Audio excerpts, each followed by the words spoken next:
Shalom jemaat Tuhan, selamat hari Minggu dan mari kita mau siapkan hati kita untuk kebenaran firman Tuhan.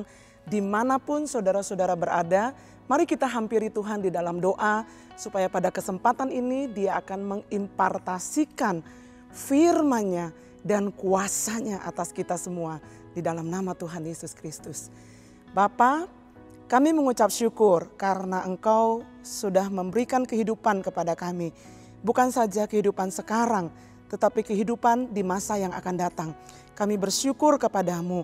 Saat ini ya Tuhan, kami mau merendahkan hati kami, menaklukkan pikiran kami kepada pikiran Kristus melalui kebenaran firman Allah, pengurapan-Mu atas hamba-Mu, dan seluruh sidang jemaat Tuhan, setiap keluarga yang ada di rumah, yang ada di rumah sakit, yang ada di dalam perjalanan, yang ada di tempat pekerjaan, dimanapun Tuhan, yang mendengarkan firman Tuhan pada kesempatan hari ini. Hadirlah di tengah-tengah kami saat kami mendengarkan. Tuhan akan mengurapi dan memberikan kami hikmat dan pengertian bagaimana kami bisa mengaplikasikannya di dalam kehidupan kami, sehingga kehidupan kami akan mengalami kemenangan di tengah-tengah situasi yang tidak mudah ini. Di dalam nama Tuhan Yesus Kristus kami berdoa dan mengucap syukur. Amin. Salam sejahtera buat kita semua, Bapak Ibu Saudara yang terkasih di dalam Tuhan. Saya ingin mengucapkan selamat tahun baru 2021, dan Tuhan sudah menolong kita melewati tahun kemarin, dan tentunya tahun 2021 ini adalah masih merupakan tahun yang penuh dengan misteri ya. Namun selalu ada kekuatan yang dari Tuhan. Misteri karena kita masih ada dalam keadaan pandemik yang kita ada di dalam sebuah pembatasan-pembatasan yang tidak biasa ya, dan juga kita nggak tahu sampai kapan. Tapi saya berdoa kiranya kita akan dikuatkan ya oleh perkataan Rasul Paulus. Saya sangat dikuatkan oleh perkataan Rasul Paulus yang berkata bahwa segala perkara dapat kutanggung di dalam Dia yang memberikan kekuatan kepadaku. Segala perkara, perkara baik, perkara buruk, perkara pada saat sehat ataupun pada saat sakit, pada saat untung ataupun pada saat rugi, segala perkara, pada saat suka ataupun pada saat duka, pada saat dagangan lagi rame atau dagangan lagi sepi. Paulus bilang dapat kutanggung. Kalau Paulus yang memiliki Yesus di dalam kehidupannya dapat menanggungnya, demikian juga dengan seluruh kehidupan kita. Pasti kita akan diberikan kekuatan untuk dapat menanggungnya karena Dia memberikan kekuatan kepada kehidupan kita. Nah, Bapak Saudara yang kekasih di dalam Tuhan Yesus Kristus, COVID-19 bukan saja menantang atau menguji imunitas jasmani kita, ya, tetapi juga menguji imunitas rohani kita. Apa itu imunitas rohani kita? Iman kita, saudara-saudara. Iman yang sangat dipengaruhi oleh jiwa dan roh. Kekuatan iman itu dipengaruhi oleh kekuatan jiwa kita dan roh kita, saudara-saudara. Virus bukan saja menguji kekebalan tubuh jasmani, tetapi juga kekebalan tubuh rohani, yaitu iman saudara dan saya. Ya saudara-saudara ya, pikiran dan roh kita, saudara. Nah, kenapa? Karena jangan pernah lupa bahwa kita ini terdiri dari roh, jiwa, dan tubuh. Dan hari-hari ini kita seringkali mendengar nasihat-nasihat. Nggak boleh berlarut dalam kesedihan ya. Terutama saudara-saudara yang mungkin keluarganya terpapar dengan COVID ya. Nggak boleh terlalu berlarut dalam kesedihan, nggak boleh terlalu dalam tekanan, stres yang berlebihan. Karena itu akan membuat imunitas kita turun. Jadi ada sisi-sisi lain yang kita harus perhatikan dalam peperangan yang terjadi di pandemik sekarang ini. Yaitu meningkatkan imunitas rohani kita atau iman kita. Nah saudara-saudara ya, kita perlu meningkatkan imunitas jasmani tentunya. Namun terlebih imunitas rohani kita. Karena serangannya bukan secara fisik saja, tetapi secara jiwa, dan roh. Bapak Ibu Saudara yang kekasih dalam Tuhan. Namun bagaimana caranya kita bisa meningkatkan imunitas rohani kita, saudara-saudara. Secara jasmani kita sudah mengerti dan sudah banyak kali disosialisasikan, banyak kali diiklankan, banyak kali dianjurkan oleh pemerintah. Secara jasmani dalam meningkatkan imunitas kita butuh pola hidup yang benar, vitamin, masker, jaga jarak, olahraga dan lain sebagainya, cuci tangan termasuk di dalamnya, jangan lupa ya. Dan juga pola tidur yang benar, saudara-saudara ya. Nah, jadi bagaimana dengan imunitas rohani atau iman kita? Saudara-saudara, ayat firman Tuhan jelas menuliskan dalam Roma pasalnya yang ke-10 ayatnya yang ke-17. Dikatakan di sana bahwa iman timbul dari pendengaran dan pendengaran oleh firman Kristus. Apa yang kita dengar banyak hari-hari ini? Apa yang kita kepingin dengar lebih banyak hari-hari ini? Apakah itu firman Kristus yang menguatkan, yang memberikan penghiburan, yang memberikan pengharapan, yang memberikan janji-janji Tuhan? Karena janjimu itulah yang menghidupkan aku, kata Daud, saudara-saudara. Saudara-saudara, jadi kita perlu memasang telinga kita terhadap pendengaran kita terhadap kebenaran firman Allah. Karena itu akan meningkatkan imunitas rohani kita. Kita perlu terus mempersiapkan diri. Sehingga ketika situasi dan keadaan menyerang iman kita, kita cukup kuat untuk memenangkannya. Ya saudara, namun saudara yang kasih dalam Tuhan, kita tidak mungkin mau mendengarkan firman Allah. Kita tidak mau menaruh atensi kita kepada firman Tuhan. Ya, mundur sedikit kalau kita tidak percaya bahwa Tuhan itu ada, saudara-saudaraku. Makanya kenapa begitu penting iman itu? Begitu vital di dalam kehidupan kita.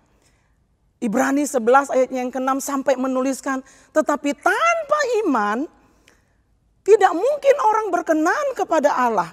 Sebab barang siapa berpaling kepada Allah, ia harus percaya bahwa Allah ada. Dan bahwa Allah memberi upah kepada orang-orang yang sungguh-sungguh mencari Dia. Jadi imunitas rohani kita atau iman kita yang kuat itu dimulai dari mempercayai bahwa Tuhan ada dan bahwa Dia memberi upah kepada saudara dan saya ya, yang sungguh-sungguh mencari Dia, saudara-saudara.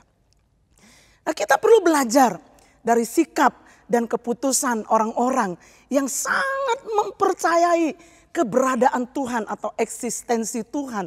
Ya, dalam kesempatan ini saudara-saudara, melangkah memasuki tahun yang masih baru ini, karena kita baru ada di minggu yang ketiga ya 2021.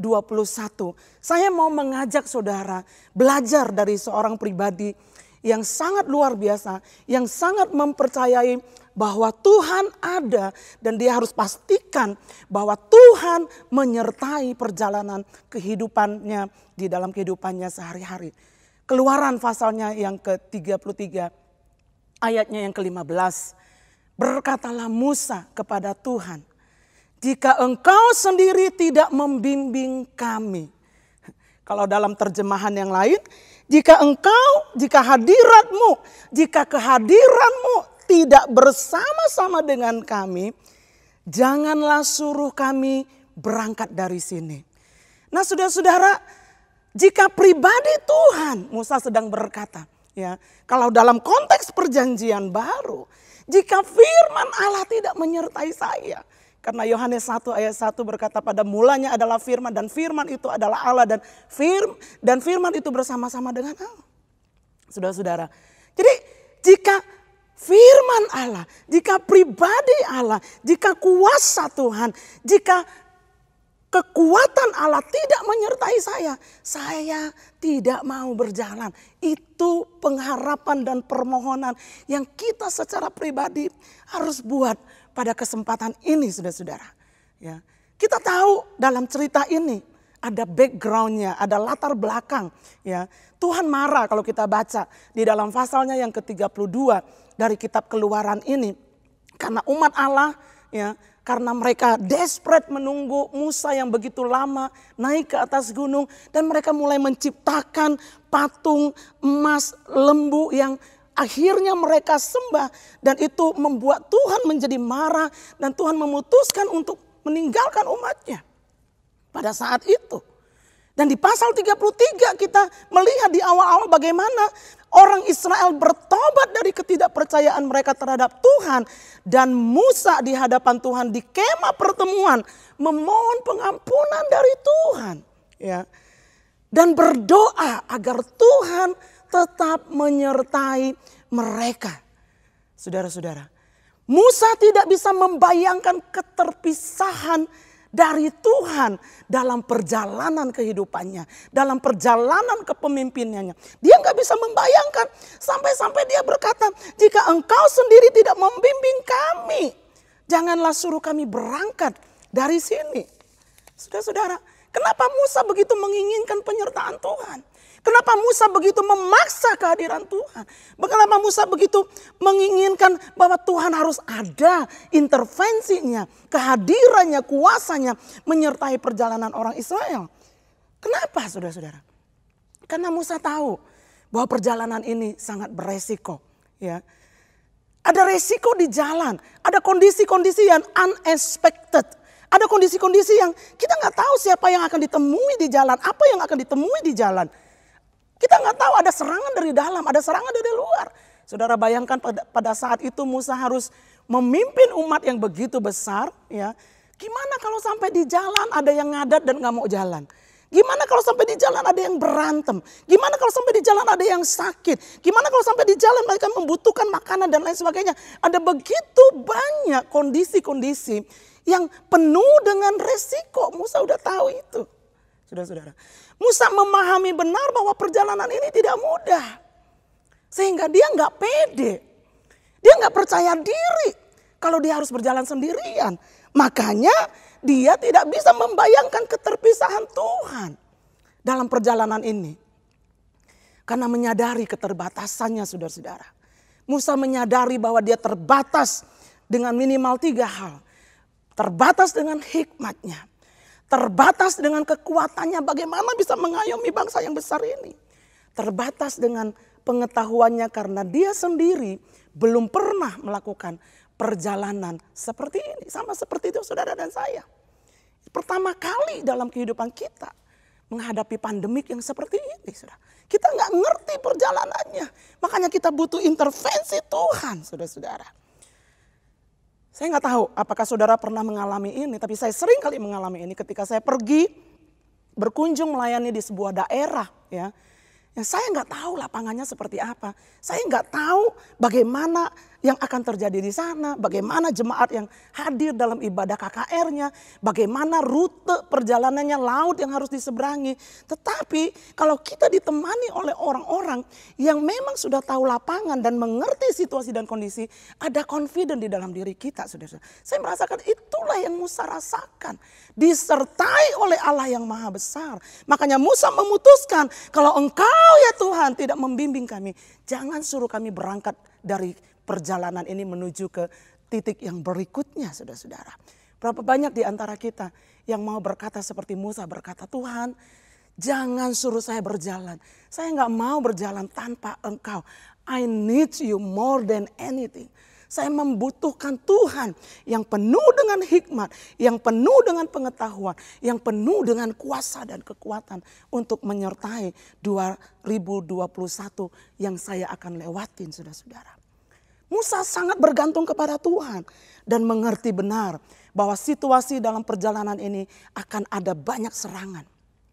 Dia mengerti benar bahwa imannya, imunitas rohaninya akan mengalami serangan-serangan di sepanjang perjalanan yang akan mereka lakukan itu. Oleh sebab itu dia berharap kepada Tuhan. Nah saudara-saudara, ada banyak tokoh di dalam Alkitab yang mengalami serangan iman baik dalam perjanjian baru maupun dalam perjanjian lama. Dan akhirnya mereka mengalami kemenangan. Kenapa? Karena imun mereka naik, iman mereka naik akibat dari firman Tuhan. Ya, suara Tuhan yang akhirnya membuat kemenangan-kemenangan dari satu fase kehidupan kepada fase kehidupan yang lain. Mari kita lihat beberapa di antara mereka.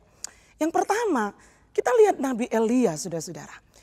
Elia dalam kisah yang sangat terkenal ini, yang pernah diberi makan oleh burung gagak dan seorang janda. Ya, sebelum dia menantang Nabi Baal di Gunung Horeb.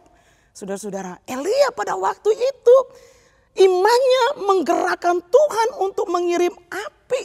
Sehingga pada akhirnya pertarungannya terhadap nabi-nabi palsu itu, dia menang dan dia membuat dan membunuh semua nabi palsu Baal yang ada pada saat itu, dan setelah itu menubuatkan tentang akan turunnya hujan. Tetapi ketika istri Raja Ahab pada waktu itu, Isabel, ya nama juga Isabel ya gitu ya, mendengar tentang pembunuhan yang dilakukan oleh Elia terhadap nabi-nabi Baal, ya, ia mengancam bahwa nasib Elia itu akan sama seperti nabi-nabi Baal yang telah dibunuhnya. Ada sebuah ancaman dan Elia tahu ini bukan wanita sembarangan. Ini wanita yang sangat sadis, wanita yang sangat kejam. Dan ketika mendengar ancaman tersebut, kemanusiaan Elia seolah-olah diserang. Pikirannya diserang oleh ketakutan dan tekanan. Sehingga saudara-saudara, firman Allah mencatat. Ya, Elia stres, Elia tertekan. Dia pergi dan dia duduk di bawah sebuah pohon dalam satu Raja-Raja. Dicatat pasalnya yang ke-19 ayatnya yang ke-4. Tetapi ia sendiri masuk ke padang gurun seharian perjalanan jauhnya, lalu duduk di bawah sebuah pohon arar. Kemudian ia ingin mati, saudara-saudara. Yang tadinya begitu hebat seorang nabi, mengalahkan 400 nabi palsu. Dalam sebuah api yang Tuhan kirim dari sorga. Pekerjaan yang begitu heran, saudara-saudara. Pengalaman yang begitu dahsyat yang diperingati sampai hari ini. Kalau saudara pergi ke Israel, saudara akan bisa berkunjung ke Gunung Karmel dan lihat. Ada patung Elia di situ untuk memperingati dia sudah mengalahkan nabi-nabi palsu yang ada di sana. Dan di situ Elia berdoa, katanya, cukuplah itu. Sekarang ya Tuhan, ambillah nyawaku. Sebab aku ini tidak lebih daripada nenek moyangku. Saudara-saudara. Tuhan akhirnya menjawab Elia dengan memberi dia makan. Mengoreksi dia dalam anugerahnya. Dan memberikan tujuan baru di dalam kehidupan Elia. Sebelum pada akhirnya dia diangkat ke surga dengan kereta api kuda. Saudara-saudara. Saking tidak kuat dengan pergumulan. Sampai berdoa untuk hari kematian, saudara-saudara. Mungkin ada juga di antara saudara yang sedang berpikir kayaknya lebih baik mati. Saudara mungkin yang terpapar dengan COVID-19. Saudara sudah putus harapan dan berkata kayaknya mendingan mati aja. Saudara yang menanggung beban yang begitu berat. Mungkin berkata Tuhan ambil saja hidup saya. Sudah dengarkan ini. Hidup ini bukan tentang diri kita. Bukan tentang apa yang kita mau. Bukan tentang target kita, bukan tentang agenda kita, bukan tentang kehendak kita, bukan tentang keinginan kita. Tapi hidup ini tentang Tuhan yang memiliki kehidupan saudara dan saya. Elia mengalami itu. Orang yang sangat hebat. Tapi dia dalam kemanusiaannya. Ya. Namun puji Tuhan karena dia mendengarkan suara Tuhan.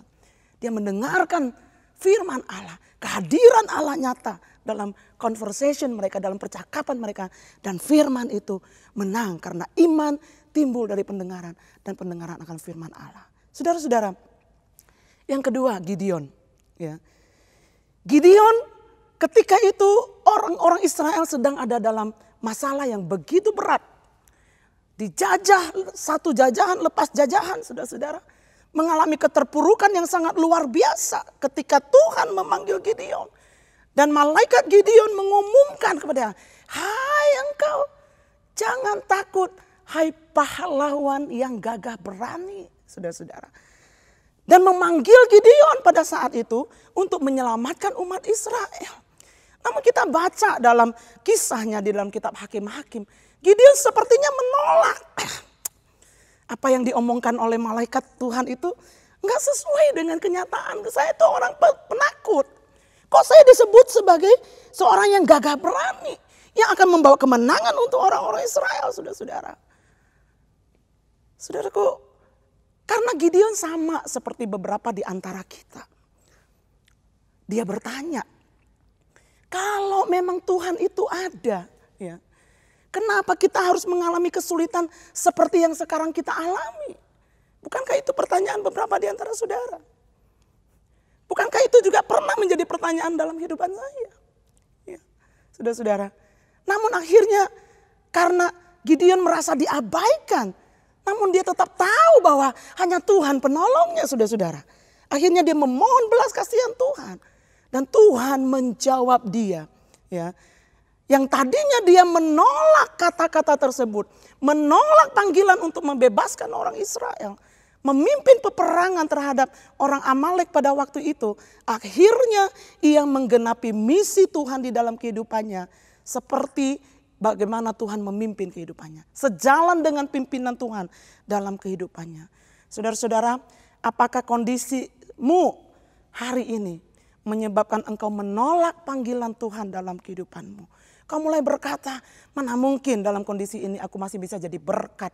Mana mungkin dalam kondisi sekarang ini aku bisa terlibat dalam pekerjaan misi. Bagaimana saya bisa memenuhi seat of faith saya untuk bisa terlibat di dalamnya. Mana mungkin saya bisa memikirkan keselamatan orang lain. Tuhan yang memanggil kita, Dia yang akan menolong kita untuk menggenapi misinya. Karena kita dipanggil untuk misi kerajaan sorga. Bukan saja untuk keselamatan bagi diri kita sendiri. Nah saudara-saudara, kita adalah misionaris Allah di atas muka bumi ini. Dan Yesus adalah misionaris pertamanya. Saudara-saudara. Yang berikutnya yang saya ingin mengajak saudara lihat adalah tentang Yohanes Pembaptis. Bagaimana imannya juga ditantang. Yohanes Pembaptis sangat terkenal. Sang pengkhotbah padang gurun yang diutus untuk membuka jalan bagi Yesus.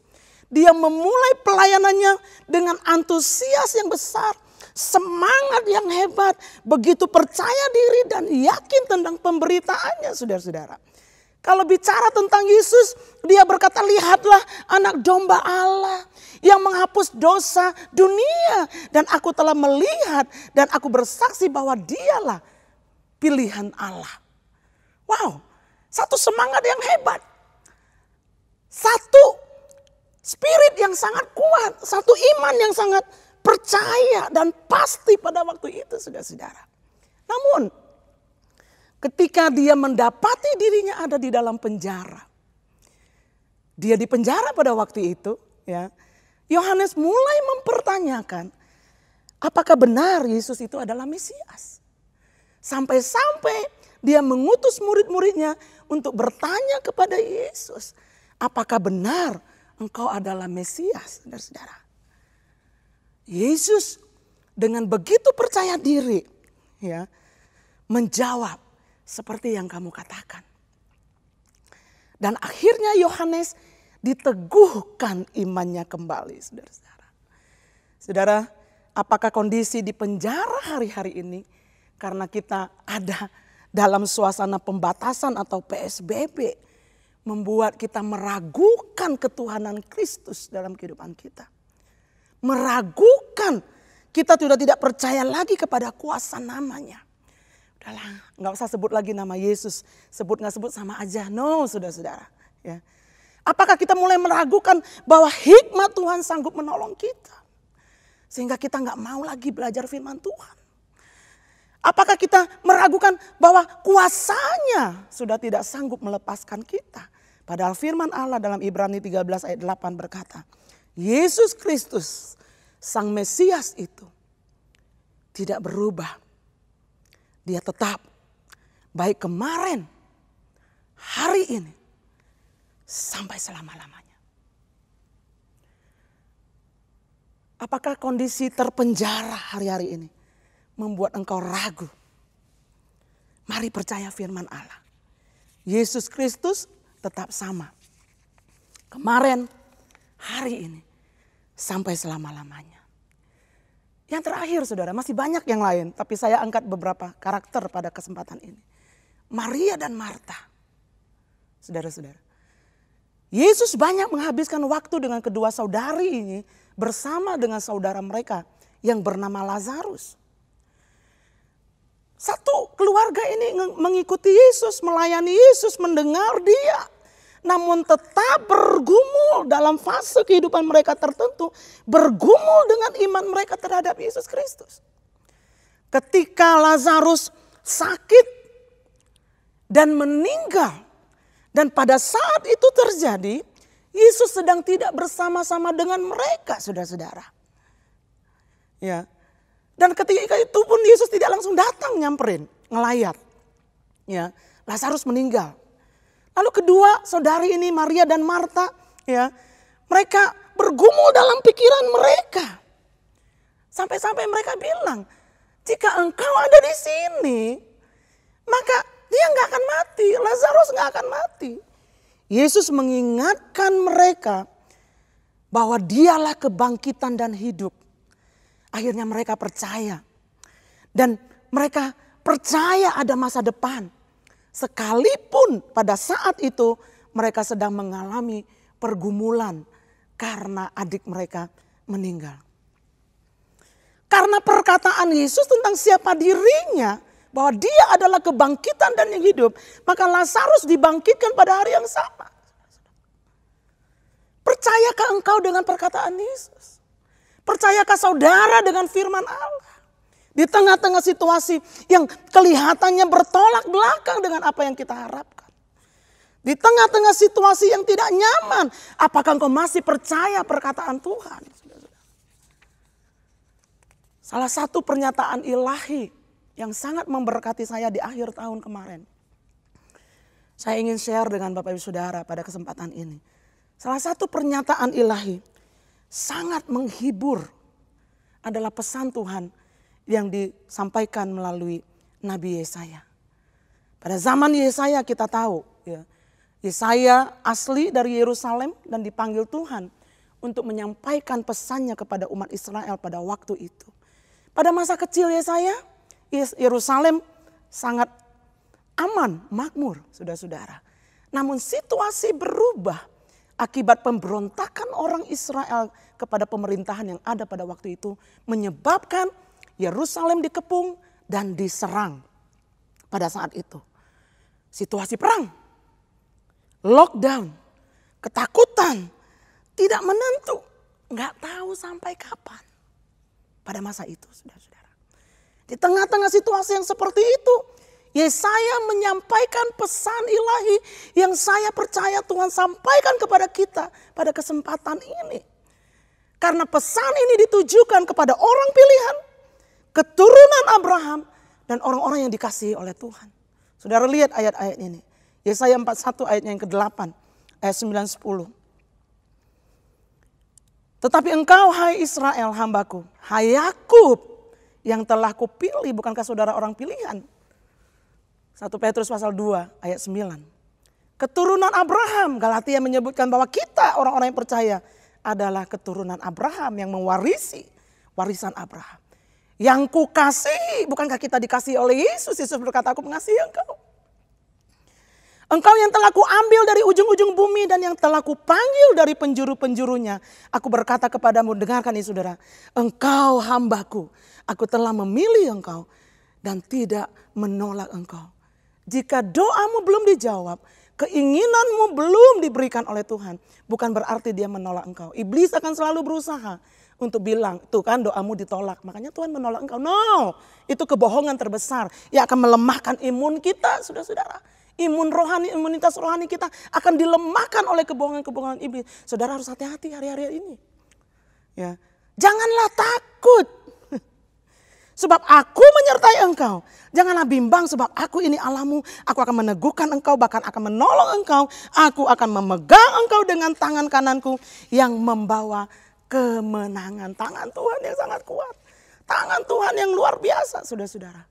Saudara, kita perlu tahu siapa pribadi yang menyampaikan pesan ini, saudara-saudara.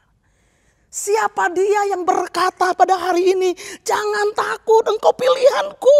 Jangan takut engkau adalah keturunan Abraham. Jangan takut engkau yang kukasihi sampai aku mencurahkan darahku di atas Golgota bagi kamu. Jangan takut. Aku menyertai engkau. Aku membimbing engkau. Aku menopang engkau dengan tangan kananku. Oh, Rabasyata. Kita perlu tahu siapa yang berbicara seperti ini.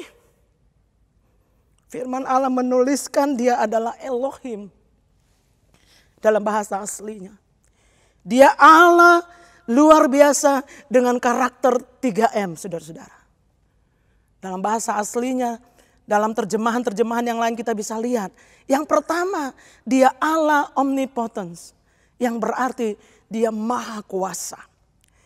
Kuasa yang tidak pernah terbatas. Dia tidak tunduk kepada keterbatasan apapun di atas muka bumi ini. Seperti manusia tunduk kepada yang lain. Seperti iblis.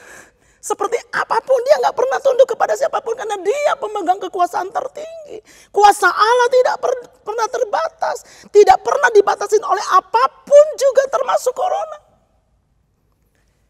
Yang kedua, dia adalah Allah dengan karakter omniscience. Yang berarti Allah yang maha tahu. Dia tahu masa lalumu. Dia tahu masa sekarangmu. Dia tahu masa depanmu. Yang ketiga, dia adalah Allah yang omnipresence. Yang berarti Allah yang maha hadir. Itu berarti bahwa Tuhan mampu hadir di mana-mana dalam waktu yang sama, saudara-saudara. Tidak ada tempat di atas muka bumi ini yang tanpa kehadirannya. Sudah dengarkan ini baik-baik. Ada begitu banyak orang tua yang gelisah. Oh, anak saya nggak bisa pulang kena lockdown. Ada suami yang sangat gelisah karena istrinya harus terpisah karena sakit dan lain sebagainya. Ada begitu banyak kondisi-kondisi yang mempertanyakan, oh bagaimana kalau saya nggak menemani dia, bagaimana kalau saya nggak bisa rawat dia dan lain sebagainya. Hei saudara-saudara, Allah omnipresent, dia hadir bersama dengan saudara, dia hadir bersama dengan anak-anak saudara yang terpisah entah di belahan dunia yang mana. Dia hadir bersama saudara-saudara dan keluarga saudara yang sedang terpapar COVID dan ada di ruang isolasi, di ruang ICU yang sepertinya sendiri. Dia hadir di sana, saudara. Kita perlu mempercayai itu, saudara-saudara. Banyak keadaan yang kita tidak bisa kendalikan. Kondisi ekonomi, keluarga yang terpisah. Saudara, kita perlu memperbanyak inventaris tentang dia. Siapa dia, apa yang dia sanggup lakukan, apa yang dia sediakan. Seberapa besar kuasanya, imanmu akan membangkitkan dan mengalahkan dunia yang dibanjiri oleh corona di masa pandemik ini. Saudara-saudara, lihatlah karakteristik Allah yang nyata hingga hari ini. Ia berkuasa mengendalikan kondisi yang tidak terkendali. Ada banyak situasi secara ekonomi hitungannya nggak masuk. Tapi Tuhan percaya, Tuhan menyediakan sampai hari ini. Ada aja jalannya. Syukurilah itu, lihatlah itu tangan Tuhan, saudara-saudara. Saya selalu tanya dengan beberapa jemaat, bagaimana toko, bagaimana usaha, bagaimana pekerjaan suami. Oh, suami sampai hari ini belum dapat kerjaan, pastor. Oke, tapi kamu punya kerja? Ya, itu pemeliharaan Tuhan. Ada aja yang belanja, pastor. Puji Tuhan. Usaha yang masih bisa berjalan sampai hari ini. Pintu yang terbuka sekalipun ada pintu biasa yang tertutup. Lihat itu. Itu adalah kondisi yang kita tidak bisa kendalikan, tapi Tuhan berkuasa. Omnipotence, karakteristik Allah. Dalam kemahatauannya, dia tahu apa yang akan terjadi hari ini dan telah mempersiapkan beberapa di antara kita sejak kemarin dengan memberkati pekerjaan saudara. Sehingga saudara, lumbung saudara masih penuh hari ini supaya saudara bisa menjadi berkat bagi orang lain, bagi komunitas saudara, bagi keluarga saudara. Tuhan tahu hari ini akan terjadi. Dan bukan tanpa alasan dia memberkati pekerjaan saudara. Oleh sebab itu, mari lihat kemahatauan Tuhan yang sangat hebat. Tuhan tahu engkau orang yang sulit untuk istirahat. Dan dia izinkan sakit, akhirnya engkau harus beristirahat. Karena tubuh ini bukan diciptakan sebagai robot. Tapi ada sistem sabatikal yang tubuh ini juga butuhkan, saudara-saudara. Tuhan izinkan keadaan-keadaan ini supaya betul-betul bumi ini diistirahatkan. Engkau selama ini punya ketergantungan kepada manusia. Tuhan tahu. Dan Tuhan gak mau engkau celaka. Karena celakalah orang yang mengandalkan manusia. Tuhan izinkan keterpisahan supaya engkau bergantung kepada Dia. Saya bergantung kepada Dia, saudara-saudara. Dalam kemahadirannya, Ia hadir ketika engkau tidak bisa hadir, saudara. Keterpisahan keluarga akibat pandemik ini menimbulkan begitu banyak kekhawatiran. Bagaimana suami tanpa istri karena isolasi. Bagaimana anak-anak yang dipisahkan dari orang tua. Seolah-olah mereka akan diabaikan. Tahukah saudara bahwa sekalipun engkau absen, Tuhan tetap ada. Sekalipun kita gak bisa temenin, Roh Tuhan tetap menemani. Saya sangat diberkati dengan sebuah keluarga yang diberkati oleh Tuhan. Melewati, sudah jatuh ketimpa tangga, digigit anjing gila. Dan akhirnya mengalami kemenangan yang sangat besar. Ya, yang pada akhirnya Tuhan menyatakan dirinya. Ketika istrinya khawatir suaminya harus dioperasi. Nggak ada yang bisa temenin. Ketika istrinya khawatir suaminya harus dirawat di rumah sakit. Aduh gimana ya pastor ya, nggak ada yang bisa temenin dia. Nggak boleh ditemenin awal-awalnya, saudara-saudara. Harus menjalani operasi dengan kondisi yang berat dan situasi pandemik seperti sekarang ini bukan hal yang mudah, saudara-saudara. Tapi saudara tahu apa yang terjadi? Sebelum operasi itu dilaksanakan, Tuhan menampakkan diri di ruang operasi itu. Dan Dia bilang sama saya, pastor, ini jauh lebih berharga dari keadaan yang saya hadapi. Pertemuan dengan Tuhan. Saudara-saudara. Tidak salah Tuhan menyatakan visinya lewat gembala sidang kita. Tahun ini kita akan banyak belajar tentang iman dan hikmat. Dan khususnya pada minggu ini kita belajar tentang iman. Bagaimana meningkatkan imunitas rohani kita. Yaitu iman kita di tengah-tengah situasi pandemik ini. Tidak ada cara lain selain daripada engkau mendengarkan lebih banyak suara Tuhan. Namun engkau tidak bisa mendengar suara Tuhan kalau engkau tidak percaya bahwa Dia ada dan Dia memberi upah. Biarlah firman Tuhan akan menolong saudara-saudara dan saya. Ya, bahwa Dia Allah yang omnipotent, omniscience, omnipresent. Yang menyertai kita sampai kesudahan zaman. Tuhan memberkati saudara semua. Dimanapun saudara berada pada kesempatan ini. Saya mau mengajak saudara mari bangkitkan iman kita. Taruh komitmen kita untuk lebih banyak mendengar suara Tuhan hari-hari ini. Ya, lebih banyak mengejar suara Tuhan. Gereja berusaha untuk menyediakan begitu banyak fasilitas supaya saudara bisa mendengar suara Tuhan melalui pembacaan WPDA, firman Allah, melalui This is a Living Word, good news untuk saudara ibadah hari Minggu. Jangan ketinggalan karena tidak ada cara lain meningkatkan imunitas rohani kita yaitu iman kita kecuali mendengarkan firman Kristus. Kalau saudara mau menaruh komitmen ini di tahun baru ini, lebih banyak mendengarkan suara Tuhan, lebih banyak mencari tahu apa yang Tuhan katakan karena firman-Nya menyertai kita dalam perjalanan kita. Saya mengundang saudara bangkit berdiri dimanapun saudara berada. Kalau saudara dalam keluarga, saudara bisa bergandengan tangan dan kita akan berdoa bersama-sama. Untuk saudara dan untuk keluarga saudara dimanapun berada, entah di rumah sakit, di tempat pekerjaan. Percayalah bahwa ketika iman timbul itu akan mengalahkan ketakutan kita. Dan bahkan tubuh kita akan menjadi sehat kembali dalam nama Tuhan Yesus. Bapa, dimanapun anak-anakmu berada saat ini, hamba berdoa, Engkau memberkati setiap keluarga, Engkau menolong setiap keluarga yang hari ini setiap pribadi juga mengambil keputusan untuk meningkatkan imunitas rohani kami, yaitu iman kami melalui pembelajaran firman Allah, mendengarkan suara Tuhan dan percaya bahwa Engkau ada bersama-sama dengan kami. Sehingga kami diberikan kemampuan untuk mengalahkan ketakutan, mengalahkan kekhawatiran kami. Dan imun jasmani kami bisa naik karena hati yang gembira akibat dari firman Allah, akibat dari janji-janji Tuhan akan menolong dan melindungi kami dari semua mara bahaya di masa pandemik ini. Berkatilah komitmen kami, berkatilah komitmen suami istri yang akan saling mengingatkan satu dengan yang lain. Berkatilah komitmen anak-anak dan setiap pribadi pada kesempatan ini. Hamba berdoa dan melepaskan kuasa Tuhan dan berkat Allah menyertai mulai hari ini sampai selama-lamanya.